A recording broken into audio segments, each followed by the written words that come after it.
பனிமலரை ஏறெடுத்தும் பார்க்க முடியாமல் நின்ற அக்னியோ, நான் சாப்பாடு கொடுத்தாச்சுன்னு டாக்டர்கிட்ட சொல்லிட்டு வரேன் என்று மட்டும் சொல்லிவிட்டு குழந்தையை தூக்கி கொண்டு வேகமாக அறையை விட்டு வெளியேறினான். அவன் மருத்துவரின் அறையை நோக்கி சென்றபோது மருத்துவர் நர்ஸிடம் பேசிக்கொண்டிருப்பது காதில் விழுந்தது. அப்போது அவர்கள் பேசிக்கொண்டிருந்த உரையாடலில் பனிமலர், ஆர்த்தி என்ற பெயர்கள் தொடர்ந்து கேட்டன. அக்னியின் கால்களோ தானாகவே நின்றுவிட்டன. என்ன பேசுகிறார்கள் என்பதை அறிய வேண்டும் என்ற ஆவலில் கதவின் அருகே நின்றான் அவன். உள்ளே மருத்துவரோ ஆழ்ந்த பெருமூச்சு விட்டபடி பேசிக்கொண்டிருந்தார். அந்த பனிமலர் வாழ்க்கையில் ரொம்ப கஷ்டப்பட்டுட்டா சிஸ்டர். இந்த மாதிரி ஒரு கஷ்டம் எதிரிக்கு கூட வரக்கூடாது. அப்படி ஒரு வாழ்க்கையை அனுபவிச்சிருக்கா. முதல்ல அவளை வாடகத்தாயை ஏற்றுக்க எனக்கே மனசு வரலை. நான் அதை அக்னிக்கு பண்ணுற துரோகம்னு நினச்சேன். ஆனால் அவளை பற்றின முழு உண்மையும் தெரிஞ்ச பிறகு அந்த குழந்தை அவளுக்கு எவ்வளோ முக்கியம்னு என்னால் புரிஞ்சிக்க முடிஞ்சுது என்று சொல்லியவரோ சில நொடிகள் அமைதியாக இருந்தார். அவரது மனம் 2 வருடங்களுக்கு முன் நடந்த நிகழ்வுகளுக்குள் சென்றது. 2 வருடங்களுக்கு முன்பு. டாக்டர், ஏதோ மூளைக்கு ஸ்கேன் எடுக்கணும்னு சொன்னீங்களே, ரிப்போர்ட் வந்துடுச்சா என்று சிரித்த முகத்துடன் கேட்டாள் ஆர்த்தி. ஆனால் மருத்துவரோ தலை குனிந்து நின்றார். அவரது முகத்தில் இருந்த பதற்றம் ஆர்த்தியின் மனதை கலங்க வைத்தது. இங்கே பாருங்க அங்கிள், எதுவாக இருந்தாலும் என்கிட்ட சொல்லுங்க. என்னால் எதையும் தாங்கிக்க முடியும். ஆனால் இப்படி அமைதியாக இருக்காதுங்க என்று சொன்னாள் ஆர்த்தி. இல்லைம்மா, நான் அக்னியை கூப்பிட்டு பேசுகிறேன் என்றார் மருத்துவர். அடுத்த நொடியே ஆர்த்தி அவரது கையை பிடித்து தன் தலையில் வைத்தாள். இது ஏன் மேலே ப்ராமிஸ். என்ன விஷயமாக இருந்தாலும் நீங்கள் என்கிட்ட தான் சொல்லணும். எனக்கு ஏதாவது பிரச்சனைன்னு தெரிஞ்சால் அக்னி தாங்க மாட்டான். சாதாரண காய்ச்சல் வந்தாலே பதறி போயிடுவோம். அதனால் எதுவாக இருந்தாலும் என்கிட்டயே சொல்லுங்க அங்கிள் என்று கண்ணீர் மல்க கேட்டாள் ஆர்த்தி. மருத்துவரால் இனி மறைக்க முடியவில்லை. இங்கே பாருமா, உன்னோட மூளையில் கட்டி இருக்குது. அதுவும் கடைசி கட்டத்தில் இருக்குது. ட்ரீட்மெண்ட் கொடுத்தாலும் முழுசாக குணமாகிற வாய்ப்பு இல்லை. அதிகபட்சம் இன்னும் 2 வருஷம்தான் என்று சொல்லி முடித்தார் அவர். ஆர்த்தி அப்படியே நாற்காலியில் சரிந்து அமர்ந்தாள். அவளது கண்களிலிருந்து கண்ணீர் வழிந்தது. மருத்துவரோ அவள் உடைந்து அழுவாள் என்று தான் நினைத்திருந்தார். ஆனால் சில நொடிகளுக்கு பிறகு அவள் கேட்ட கேள்வி அவரையே அதிர வைத்தது. நான் போயிட்டா என்னோட அக்னியை யார் பார்த்துக்குவா? மருத்துவரோ அதிர்ச்சியுடன் அவளை பார்த்தார். ஆர்த்திமா, நான் உன்னோட உயிருக்கு ஆபத்துன்னு சொல்லிட்டு இருக்கேன். ஆனால் நீ என்னடானா அக்னியை யாரை பார்த்துக்குவான்னு கேட்குற? ஆமாம் அங்கிள், எனக்கு ஏதாவது ஒன்றுனா என்னோட அக்னியை யார் பார்த்துக்குவா? எங்களுக்குன்னு ஒரு குழந்தை இருந்தால் கூட அவனுக்குன்னு ஒரு பிடிப்பு இருக்கும், அவன் வாழ காரணம் இருக்கும் என்று சொல்லியவளோ கண்ணீரை அடக்கினாள். இங்கே பாருமா, அவங்கிட்ட உண்மையை சொல்லி புரிய வைக்க முயற்சி பண்ணு என்றார் மருத்துவர். ஆனால் ஆர்த்தியோ தலையசைத்தாள். இல்லை அங்கிள், என்ன சொன்னாலும் அவன் கேட்க மாட்டான். ஆனால் அவனை நம்பி இன்னொரு உயிர் இருக்குன்னு ஒரு நிலைமை வந்தா அவன் கண்டிப்பாக வாழ்வான். நான் இறக்குறதுக்கு முன்னாடி என்னோட அக்னியோட வாழ்க்கையை பாதுகாப்பாக ஆக்கிட்டு போகணும். ஏற்கனவே அவன் இத்தனை வருஷம் யாருமே இல்லாமல் தனிமையில் ரொம்ப கஷ்டப்பட்டிருக்கான். இனிமேலும் அவனோட வாழ்க்கை தனியாக இருக்கக்கூடாது என்று உறுதியுடன் சொன்னாள் அவள். அன்று வீட்டிற்கு திரும்பிய பிறகு ஆர்த்தியால் சரியாக உறங்க முடியவில்லை.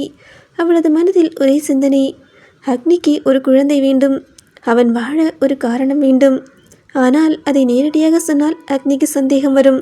அதனால் அவளே பணம் கொடுத்து சிலரை ஏற்பாடு செய்தாள். பொது வெளியில் வைத்து, கல்யாணம் ஆயிடுச்சு, இத்தனை வருஷமா இன்னும் குழந்தை இல்லையா, வாரிசு இல்லாமல் வாழ்க்கை என்ன வாழ்க்கை என்று அவளே பேச செய்தாள். வெளியாட்கள் பேசும் ஒவ்வொரு வார்த்தையும் அக்னியின் மனதில் ஆழமாக பதிய ஆரம்பித்தது. அதன் பிறகு ஆர்த்தி சரியாக தூங்கவில்லை, சாப்பிடவில்லை. எப்போதும் ஏதோ யோசனையிலேயே இருந்தாள். ஒரு நாள் கோவிலுக்கு போயிட்டு வரேன் என்று சொல்லிவிட்டு வீட்டை விட்டு வெளியேறினாள். அப்படி அவள் சென்ற அந்த பயணத்தில்தான் தன் வாழ்க்கையே மாற்றப்போகும் பெண்ணை, பனிமலரை முதல் முறையாக சந்தித்தாள் ஆர்த்தி. கோவிலில் அந்த இடத்தில் பலரும் சூழ்ந்து நின்றனர். ஆனால் யாரும் ஒரு வார்த்தை கூட பேசவில்லை. சங்கரோ பனிமலரின் முடியை கொத்தாக பிடித்து இழுத்தபடி இழுத்து கொண்டு வந்திருந்தான். வலியில் துடித்து கொண்டே அழுதாள் பனிமலர். அவளது கழுத்தில் கட்டாயமாக தாலி கட்ட முயன்று கொண்டிருந்தான் சங்கர். அங்கே நின்றிருந்தவர்களோ அனைவரும் சங்கரின் நண்பர்கள். இவர்களுக்குள் என்ன பிரச்சனை நடந்தது, ஏன் இந்த நிலைமை என்று எல்லோருக்குமே தெரியும். ஆனால் அங்கு புதிதாக வந்திருந்த ஆர்த்திக்கோ எதுவும் தெரியாது. அவளை பொறுத்தவரை ஒரு பெண் கதறி எழுது கொண்டிருக்க ஒரு ஆண் வலுக்கட்டாயமாக தாலி கட்ட முயற்சிப்பதை பார்த்ததும் அவளது இரத்தமே கொதித்தது. வேகமாக முன்னால் வந்தவளோ, எவ்வளவு தைரியம் இருந்தா ஒரு பொண்ணுக்கு கட்டாயமாக தாலி கட்ட முயற்சி பண்ணுவ என்று கேட்டபடியே சங்கரின் கன்னத்தில் ஓங்கி ஒரு அறை விட்டாள். அந்த அறையில் ஒரு நொடி அங்கேயே அப்படி ஒரு அமைதி நிலவியது. ஆனால் அடுத்த நொடியே சங்கர் ஆத்திரத்தில் ஆர்த்தியை அறிந்து விட்டான். யாரடி நீ என்னோட விஷயத்தில் தலையிடுற? இவ என்னோட பொண்டாட்டி. தாலியை கலத்தி போட்டுட்டு ஓடி வந்திருக்கா. எவ்வளவு தைரியம் இருந்தா எம்எல்ஏ பையன் மேலேயே கை வைப்ப என்று சீறினான் அவன். ஆர்த்தியோ ஒரு நொடி அதிர்ச்சியில் உறைந்து நின்றாள். அவள் வாழ்நாளில் முதன்முறையாக ஒருவன் அவளை அடித்திருந்தான். அதைவிட அவளை அதிர்ச்சியடைய வைத்தது வேறு ஒன்று. இங்கே இத்தனை பேர் நின்றிருந்தும் யாரும் சங்கரை எதிர்க்கவில்லை. யாரும் அந்த பெண்ணுக்காக பேசவில்லை. யாரும் தடுக்க முயற்சிக்கவில்லை. அனைவரும் வேடிக்கை பார்ப்பவர்கள் போல நின்றிருந்தார்கள். அந்த நொடியில் ஆர்த்தியின் மனதில் ஏதோ உடைந்தது. அப்போது திடீரென அவளது பின்னால் வந்து நின்றாள் பனிமலர். நடுக்கத்தோடு அவளது கைகளை பற்றி கொண்டவளோ, அக்கா அக்கா என்னை காப்பாத்துங்கக்கா, ப்ளீஸ்க்கா என்று கதறினாள். இவன்கிட்ட இருந்து என்னை காப்பாத்துங்க, இவன் என்னை கொன்னுடுவான், ப்ளீஸ் அக்கா காப்பாத்துங்க என்று அழுகையுடன் சொல்ல மட்டுமே அவளால் முடிந்தது. ஆர்த்தியின் முதுகுக்கு பின்னால் ஒழிந்தபடி நடுங்கிக் கொண்டிருந்த அந்த பெண்ணை பார்த்தாள் ஆர்த்தி. அவளது கண்களில் இருந்த பயம், உதட்டில் இருந்த நடுக்கம், உயிருக்காக கெஞ்சிய அந்த குரல் ஒரு நொடி ஆர்த்தியை சிலையாய் நிற்க வைத்தது. என்ன நடக்கிறது இங்கே? யார் இந்த பெண்? ஏன் இவள் இவ்வளவு பயப்படுகிறாள் என்று 1000 கேள்விகள் மனதில் எழுந்தாலும் ஒரே ஒரு விஷயம் மட்டும் இப்போது அவளுக்கு தெளிவாக புரிந்தது. இந்த பெண் உண்மையாகவே உதவி கேட்கிறாள். இப்போது அவளுக்காக யாராவது நிற்க வேண்டும். அந்த யாராவது தானாகவே இருக்க வேண்டிய நிலைமை வந்துவிட்டது. இங்கே பாருபா, நீ எம்எல்ஏ பையனாக இருந்தாலும் ஒரு பொண்ணை இப்படி கதறி அழ வைக்கிறது சரியில்லை. முதல்ல என்ன நடந்துச்சுன்னு விசாரிக்கணும் என்று ஆர்த்தி உறுதியாக கூறினாள். சங்கரோ எரிச்சலுடன் அவளை பார்த்தான். நீ என்ன பெரிய போலீஸா இல்லை ஜட்ஜா? சரி கேளு, என்ன வேணாலும் கேளு என்று கோபமாக முன்னேற முயன்றான். ஆனால் பனிமலரோ ஆர்த்தியின் பின்னால் ஒளிந்தபடி நடுங்கிக் கொண்டேதான் நின்றாள். அந்த நேரத்தில் அங்கே காவல்துறையினர் வந்து சேர்ந்தனர். அவர்களை பார்த்ததும் சங்கரின் கோபம் கொஞ்சம் அடங்கியது. ஒரு காவலர் முன்னே வந்து, இங்கே பாருங்க சங்கர், கோர்ட்டில் கேஸ் போயிட்டுருக்கு. தீர்ப்பு வர வரைக்கும் இந்த பொண்ணை நீ எந்த விதத்துலேயும் தொந்தரவு பண்ணக்கூடாது, புரியுதா என்று எச்சரித்தார். உடனே சங்கர் பல்லை கடித்தான். அதுக்குன்னு அவ என்னை விட்டுட்டு ஓடி போவா? நான் பார்த்துட்டு இருக்கணுமா? முடியாது என்று முணுமுணுத்தபடி திரும்பினான். ஆனால் அடுத்த நொடியே அவனது முகம் மாறியது. எங்கடா அவ என்று சுற்றி முற்றி பார்த்தான். பனிமலரோ மீண்டும் காணாமல் போயிருந்தாள். ச்சே, தப்பிச்சிட்டாளா என்று ஆத்திரத்தில் கையை சுவரில் ஓங்கி குத்தினான். அங்கேயே நின்ற ஆர்த்தியோ வேறு யோசனையில் இருந்தாள். யார் இந்த பெண்? ஏன் இவ்வளவு பயப்படுறா? அவளுக்கும் அவனுக்கும் அப்படி என்ன பிரச்சனை என்ற கேள்விகள் அவளது மனதை விட்டு அகலவே இல்லை. சில நிமிடங்கள் கழித்து கோவிலுக்குள் செல்ல நினைத்து நடந்தாள் அவள். ஆனால் அவளது கண்கள் திடீரென்று தூரத்தில் ஏதோ ஒன்றை கண்டன. கோவிலின் பழைய கிணறு இருந்த திசையில் யாரோ நின்றிருந்தார்கள். உற்று பார்த்தவளோ அதிர்ச்சியில் உறைந்தாள். ஆம், அது பனிமலர். கிணற்றின் மேல் சுவரில் ஏறி நின்றிருந்தாள் அவள். இன்னும் ஒரு அடி முன்னே வைத்தால் நேராக உள்ளே விழுந்து விடுவாள். ஆர்த்தியின் இதயம் ஒரு நொடி நின்றது. ஏய் என்று கத்திக்கொண்டே வேகமாக ஓடினாள். பனிமலர் குதிக்க முயன்ற அந்த நொடியில் அவளது கையை பிடித்து பலமாக இழுத்தாள் அவள். நிலை தடுமாறி கீழே விழுந்த பனிமலரோ அழுதபடியே எழும்ப முயன்றாள். ஆனால் ஆர்த்தியின் கோபம் உச்சத்தில் இருந்தது. பழார் பழார் என்று 2 கன்னங்களிலும் மாறி மாறி அறைந்தாள் அவள். அந்த அறையில் பனிமலர் ஒரு நொடி திகைத்து போய் நின்றாள். கண்ணீரால் நனைந்த முகத்தோடு அவளை பார்த்தாள். ஆர்த்தியின் கண்களும் கலங்கியிருந்தன. நான் வாழணும்னு ஆசைப்படுறேன், ஆனால் எனக்கு வாழ கொடுத்து வைக்கல. ஆனால் உனக்கு வாழ்க்கை இருக்கு, அதை தூக்கி எறிஞ்சிட்டு இப்படி கோலத்தனமாக தற்கொலை பண்ணிக்க போறியே. ஒரு உயிரோட மதிப்பு என்னன்னு உனக்கு தெரியுமா என்று கேட்டாள் அவள். அந்த வார்த்தைகள் பனிமலரின் நெஞ்சில் நேராக பாய்ந்தன. அவள் ஒரு நொடி அதிர்ச்சியாக ஆர்த்தியை பார்த்தாள். நான் வாழணும்னு ஆசைப்படுறேன், ஆனால் எனக்கு வாழ கொடுத்து வைக்கல. அந்த ஒரு வரியில் ஏதோ ஒரு வலி இருந்தது. தான் மட்டும் கஷ்டப்படவில்லை, தனக்கு முன்னால் இருக்கும் இந்த பெண்ணும் ஏதோ ஒரு பெரிய துயரத்தோடு போராடி கொண்டிருக்கிறாள் என்பதை பனிமலர் முதன்முறையாக உணர்ந்தாள். அந்த உணர்விலேயே அவள் அப்படியே உறைந்து நின்றாள். பனிமலரோ உடைந்து அழுதபடியே தனது வாழ்க்கையில் நடந்த அனைத்தையும் ஆர்த்தியிடம் சொல்ல ஆரம்பித்தாள்.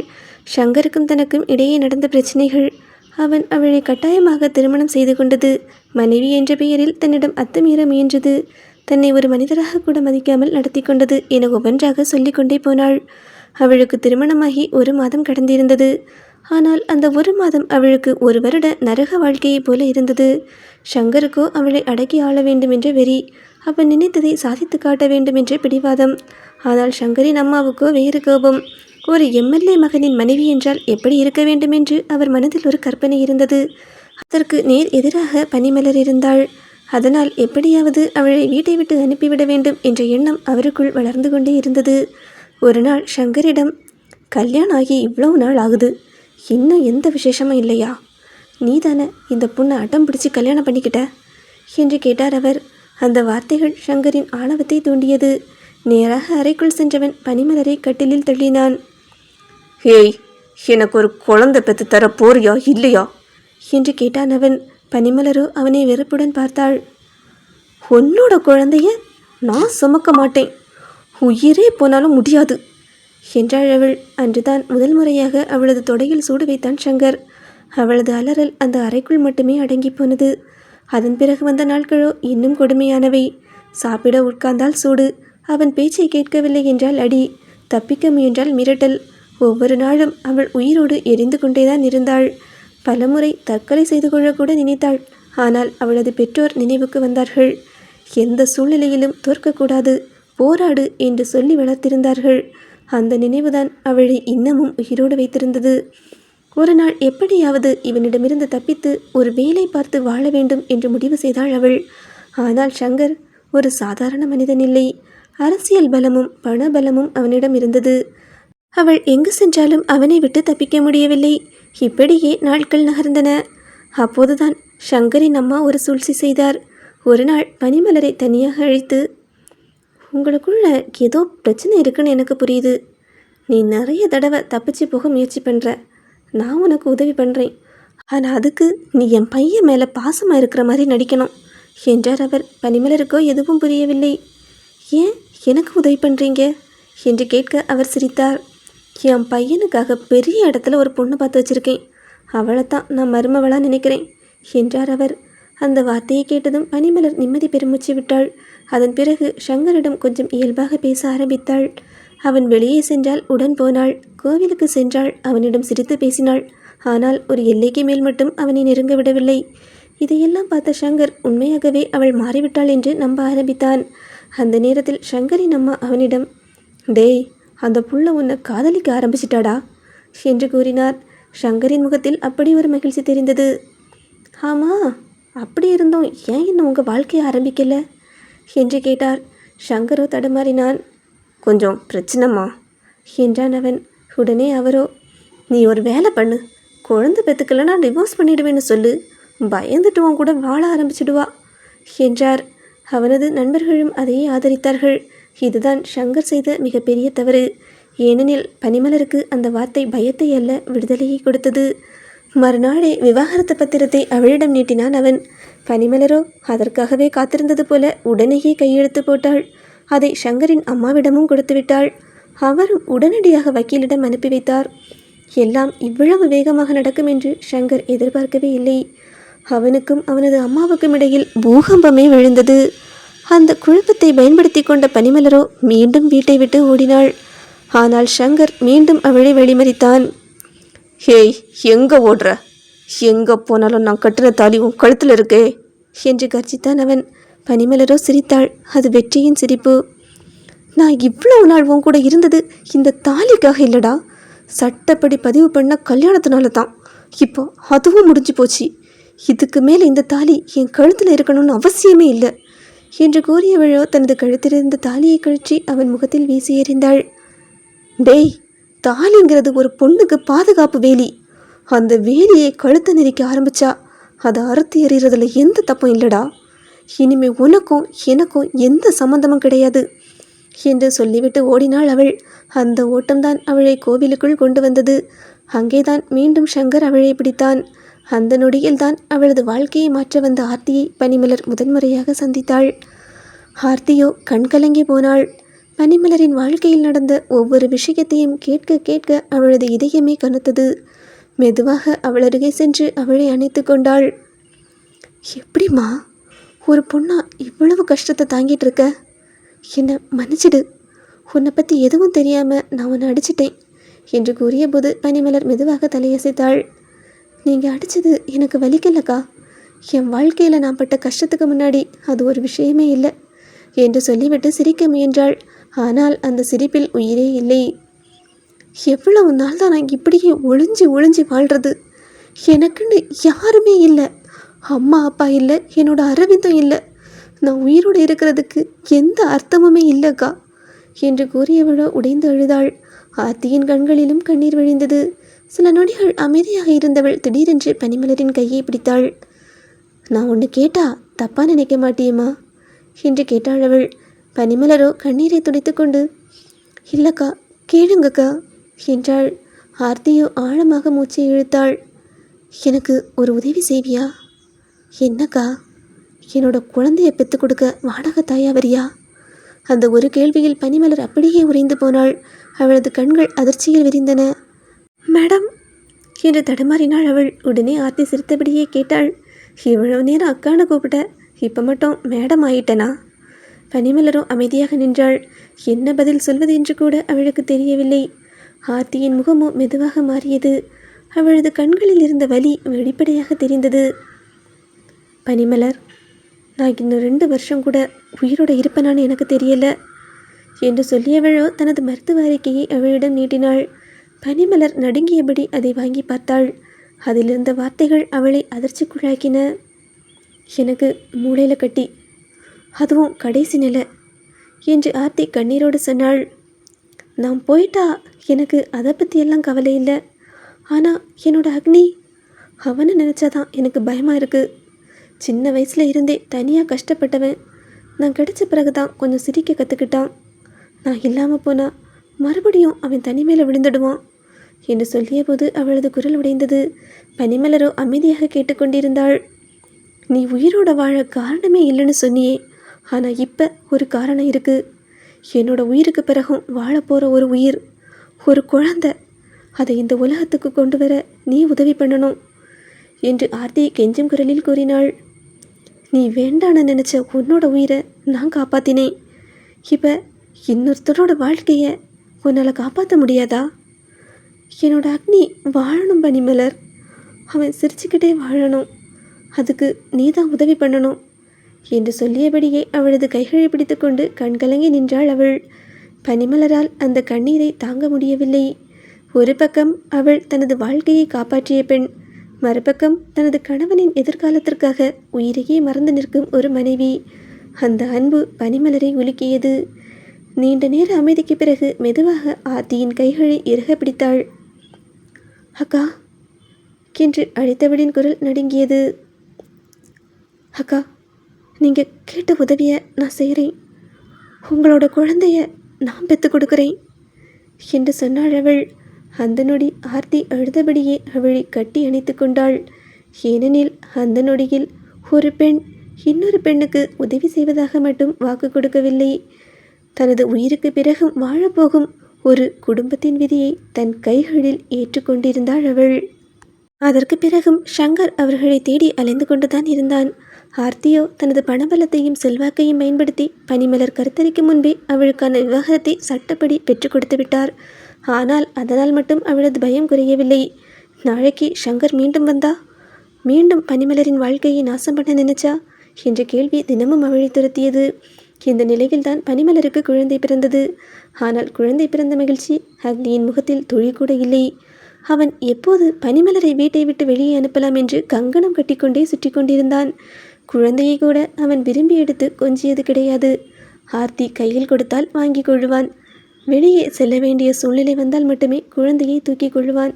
அதற்கு மேல் அந்த குழந்தையோடு அவனுக்கு எந்த ஒட்டுதலும் இல்லை. ஆர்த்தி எவ்வளவோ முயற்சி செய்தாள். அக்னிக்கும் அந்த குழந்தைக்கும் இடையில் பாசம் உருவாக வேண்டும் என்று எவ்வளவோ முயற்சி செய்து பார்த்தாள். ஆனால் அது அவ்வளவு எளிதாக இல்லை. ஒரு நாள் ஆர்த்தி அக்னியிடம், ஒருவேளை எனக்கு ஏதாவது ஆயிட்டா இந்த குழந்தைக்காகவாவது நீ இருப்ப இல்லை என்று கேட்டபோது அக்னி சிரித்துக்கொண்டே, குழந்தை ஏதாவது ஆசிரமத்தில் விட்டுட்டு நீ போகிற இடத்துக்கே நானும் வந்துடுவேன் என்று சொன்னான் அவன். அந்த பதிலை கேட்ட ஆர்த்தியோ அப்படியே உடைந்து போனாள். ஒரு நொடி கூட அவளால் பேசவே முடியவில்லை. இந்த இந்த குழந்தை கூட அவனை உயிரோடு இருக்க வைக்க முடியாதா என்று எண்ணி பல இரவுகள் தூங்காமல் தவித்தாள் அவள். அப்போதுதான் அவளது நினைவு பனிமலர் பக்கம் திரும்பியது. ஒரு வருடமாக அவளை பார்த்து கொண்டிருந்தாள். அவளை புரிந்து கொண்டிருந்தாள். பனிமலர் ஒரு வருடமாக கஷ்டத்தை மட்டுமே பார்த்த பெண். தனது தாய் தந்தையை இழந்தவள். உயிருக்கு உயிராக காதலித்தவனை இழந்தவள். தனது வாழ்க்கையை சிதறி போன பிறகும் இன்னும் உயிரோடு நின்று கொண்டிருப்பவள். அதே நேரம் அக்னியும் அப்படித்தான். வெளியே கோபமாக தெரிந்தாலும் உள்ளுக்குள் அன்புக்காக ஏங்கிக் கொண்டிருந்தவன். அவர்களை பார்த்த ஆர்த்திக்கு ஒரு நம்பிக்கை வந்தது. முதல்ல ஒருத்தர் வெறுப்பாங்க, ஆனால் ஒரு நாள் நிச்சயமாக புரிஞ்சுக்குவாங்க. அன்பு வந்துடும். ஒருத்தரோட உயிரை இன்னொருத்தர் காப்பாற்றுவாங்க. அதோடு இன்னொரு காரணமும் இருந்தது. நாளைக்கே சங்கர் திரும்பி வந்தாலும் பனிமலருக்காக உயிரையே கொடுக்கக்கூடிய ஒருத்தன் அவள் பக்கத்தில் இருக்கணும். அது அக்னி தான் என்று ஆர்த்தி நம்பினாள். பனிமலரோ ஏற்கனவே வாழ்க்கையில் மிகப்பெரிய வலிகளை அனுபவித்து விட்டாள். அதனால் அக்னியின் கோபம், வெறுப்பு, முரட்டுத்தனம் எல்லாம் ஒரு நாள் கடந்து போய்விடும் என்று நினைத்தாள் அவள். பல நாட்கள் யோசித்தாள். பல இரவுகள் தூங்காமல் இருந்தாள். அதற்கு பிறகுதான் அந்த முடிவை எடுத்தாள். அவர்களின் திருமணத்தை நடத்தி வைத்தாள். அனைத்தையும் சொல்லி முடித்த டாக்டர் பெருமூச்சு விட்டார். 2 பேரும் சந்தோஷமாக வாழணும்னு நினச்சி தான் ஆர்த்தி அந்த முடிவை எடுத்தா. ஆனால் கல்யாணம் பண்ணி வச்சிட்டு அவள் போய் சேர்ந்துட்டா. இந்த பனிமலர் இன்னும் கஷ்டப்பட்டுக்கிட்டே தான் இருக்கா. இந்த அக்னி இன்னைக்கு வரைக்கும் அந்த பொண்ணை முழுசாக புரிஞ்சிக்கவே இல்லை.